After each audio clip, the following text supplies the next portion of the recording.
मरतबा फिर से खुशामदीद कहते हैं जी सरकार में। मुबश्शिर रहमान साहब हमारे साथ मौजूद हैं, सईदा इम्तियाज साहिबा मौजूद। सईदा जी, जब मूवी कप्तान वाज ऑफर्ड टू यू, क्या फीलिंग थी कि इतना इम्पोर्टेंट कैरेक्टर आपसे प्ले करवाना चाह रहे हैं? मुझे पहले नहीं बताया गया था कि ये फिल्म खान साहब पर है।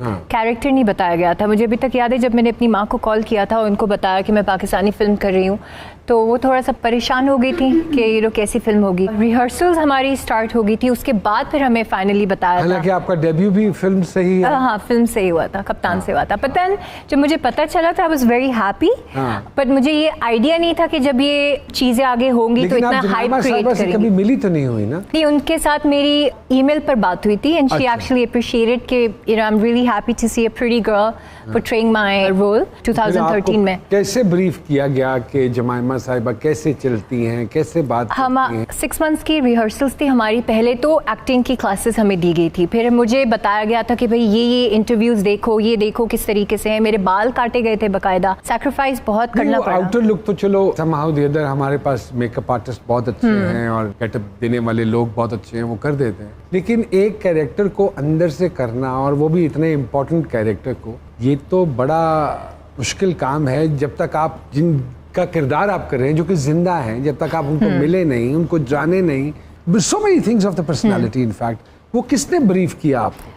मुझे बाकायदा उन लोगों ने होमवर्क दिया था कि ये इंटरव्यूज़ देखें, ये क्लिप्स देखें, किस तरीके से वो बात करती हैं, पोस्चर कैसा है उनका, ये सारी चीज़ें। जबकि खान साहब जो बने हुए थे मनान, वो तो बाकायदा वहाँ जाते थे, उनकी स्पीचेस देखते थे बैठकर, उनको ये दिया गया था, उनको लेकर जाते थे। वैसे मैंने जमाइमा का इंटरव्यू भी किया है और मैं उनको मिला हुआ भी हूँ। अमेजिंग पर्सन, इतनी खूबसूरत पर्सनैलिटी और इतनी पॉजिटिव एंड अपराइट कि कम लोग हम जिंदगी में मिलते हैं ऐसे। वाह वाह वाह। वेरी डाउन टू अर्थ, इसमें कोई शक नहीं है। एंड आई थिंक असूलन उनको मिलना चाहिए था। This is what I wanted to ask actually, क्योंकि बड़ा फर्क पड़ जाता है। आप जो तकरीरें सुन रहे होते हैं और वैसे जाके मिलने में जमीन आसमान का फर्क है। आगे क्या कर रहे हो आप? आगे क्या आने वाला है? मॉडलिंग तो आपकी चल रही है। Are you doing any place as well? नहीं, प्लेस नहीं कर रही। कोई ऑफर देगा तो करूंगी। ये भी आपने किसी फिल्म में टाइटल किया है? कुल्फी, हाँ। जिसमें उज़मी भी है, मेरे भाई बने हुए हैं। और आई थिंक पूरी फिल्म में आई थिंक एक ऐसा सीन था जहाँ ये बेचारे मर रहे हैं, तो उसमें मेरी आंखों में से असली आंसू निकल आए। मतलब मैंने ग्लिसरीन यूज नहीं किया, और एक वो कहते हैं ना कि बहन बोल रहे मुझे, भाई बोल रहे, तो वो एक चीज मुझे ये याद उस बात को वहीं तक रखिएगा। इतनी अच्छी दी आपने, आंसू आ गए। आपके वहाँ भी कैरेक्टर था, आप रियल मरे। हमें ये भी सुनने को मिला कि उस मूवी में आपने एक्शंस भी सारे जो स्टंट्स हैं वो सारे खुद किए मैंने। जी बिल्कुल किया। कराची के रोड्स के ऊपर मैं बहुत भागी, मतलब मैं इतना भागी हूँ कि शायद जिंदगी में इतनी कराची में जो भी आता है वो भागता ही है, या कराची से भागता है। मैंने सारे स्टंट्स खुद किए, जबकि वो मुझे कह रहे थे डबल बॉडी करने के लिए, but I didn't do that. आपको पता है कि मुबश्शिर साहब भी इस एंटरटेनमेंट इंडस्ट्री से? बिल्कुल पता, मैंने इनके साथ इनके प्रोडक्शन का ही प्ले किया हुआ है। वाह वाह। और वो भी है पहले काम किया हुआ सर, पता ही नहीं। बिल्कुल किया है। दस्सिया ही नहीं। ਮੈਨੂੰ ਨਹੀਂ ਪਤਾ। ऐसे नहीं कि तुसी पहली दफा ऑन एयर गए, ये कौन सा काम है जो वो सरकार में वो पॉलिटिक्स के ऊपर ही था। हॉरर मूवी भी कर रही है आप? क्यों करती हैं? हॉरर तो नहीं, शादी तो नहीं करी। क्या बात करी? शॉर्ट फिल्म की थी।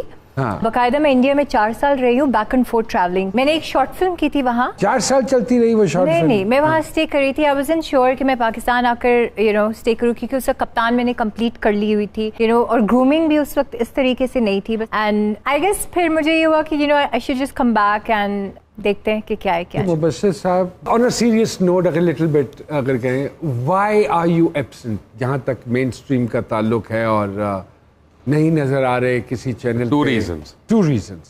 1, या तो मुझे एडिटोरियल फ्रीडम मिले, और या मेरी मर्जी के पैसे मिले।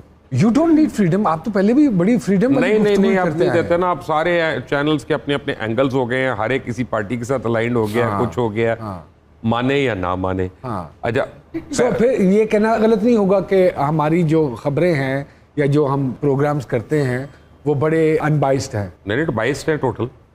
और पैसों के मामले में क्या कहते हैं? कहते हैं पैसे ले राहत मुल्तानिकर वाले, परफॉर्मेंस है राहत फतेह अली खान वाली।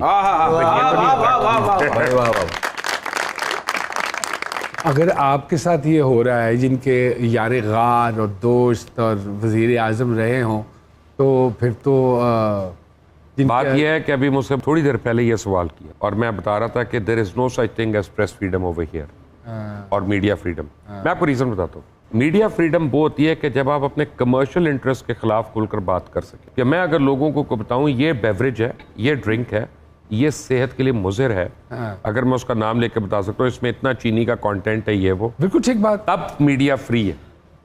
ये नहीं है फ्रीडम कि मैं आपका मजाक उड़ा रहा हूँ, आप इनको कुछ कह रहे हैं। फ्रीडम है कि आप कमर्शियल इंटरेस्ट के बारे में, ये 7 हाउसिंग सोसाइटी है, ये जाली है, इनके पास एनओसी नहीं है, ठीक है ना, कोई भी। और जब आप वो बता सके तो फिर आप फ्री हैं। ओके, वाह वाह वाह वाह। तो इसका मतलब है कि मीडिया फ्री नहीं है। यहाँ पे तो इतनी पोलराइजेशन है कि भाई किसी और सूबे के एडवर्टाइजर नहीं हमें मिलते। आप कैसी बात कर रहे हैं, कौन सी फ्रीडम? नहीं तो आप कप्तान साहब से ये भी फ्रीडम का हक नहीं ले सकते? कप्तान साहब एक दफा मेरे से नाराज हो गए बहुत, हालांकि उनके वो बहुत नाराज हो गए। मुझे कहते हैं मोरा क्या ख्याल है भाई, यू टर्न लेता हूँ। मैं कहा नहीं सर, अल्लाह की कसम आप तो राउंड अबाउट पे हैं। टर्न तो ले ले यार। अच्छा, ये तब्दीली कैसे आई सर? इतनी दोस्ती, धरनों में इतना पेश पेश।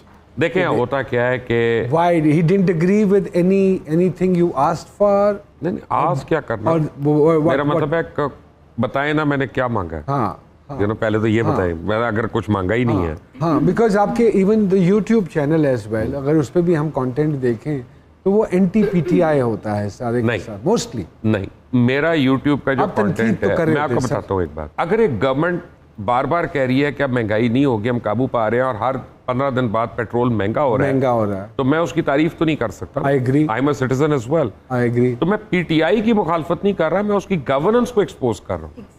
ओके, मैं कह रहा हूँ कि जो आपने वादे किए हैं उन वादों में से 20% पे तो एक्ट कर जाओ। तो इसका मतलब है आप बिल्कुल मुतमईन नहीं है कप्तान साहब से? नहीं है, उसकी रीजन है कि जिन लोगों के खिलाफ हम लोग धरने में खड़े थे वो लोग तो हुकूमत चला रहे हैं, वही लोग तो हुकूमत में जो 2013 के धरने में हमें बुरा भला कहते थे टीवी पे बैठ के। Very valid point. जिन लोगों के खिलाफ धरने हुए थे वो सब हुकूमत में बैठे हैं, ये पीछे की रह गया। छोटी सी ब्रेक लेते हैं जी, सरकार में दोबारा आपकी खिदमत में हाजिर होते हैं जी।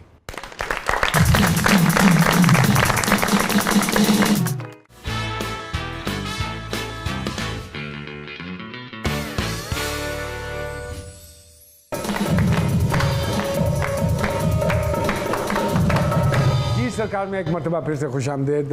मुबशर लुकमान साहब, सईदा इम्तियाज़ साहिबा हमारे साथ मौजूद हैं। सर, अभी ब्रेक में जाने से पहले आपने कहा कि जिनके खिलाफ धरने दिए जा रहे थे वही तो सारे हुकूमत में हैं, तो ये खान साहब ने सोचा नहीं था या ये लोग उन पे थोपे गए हैं, ये क्या है? देखिए, मैं इधर आ गया हूँ ना आपके सेट पे, अब जब मैं आ गया हूँ तो मैं जिम्मेदार हूँ। Now I am responsible for what ever I से। वाह वाह। जब मैं खरा सच करता हूँ और मुझे लॉ सूट आते हैं उसके ऊपर या धमकियाँ आती हैं, ये आता है। ये नहीं मैं कह सकता ये तो मेरे रिसर्चर ने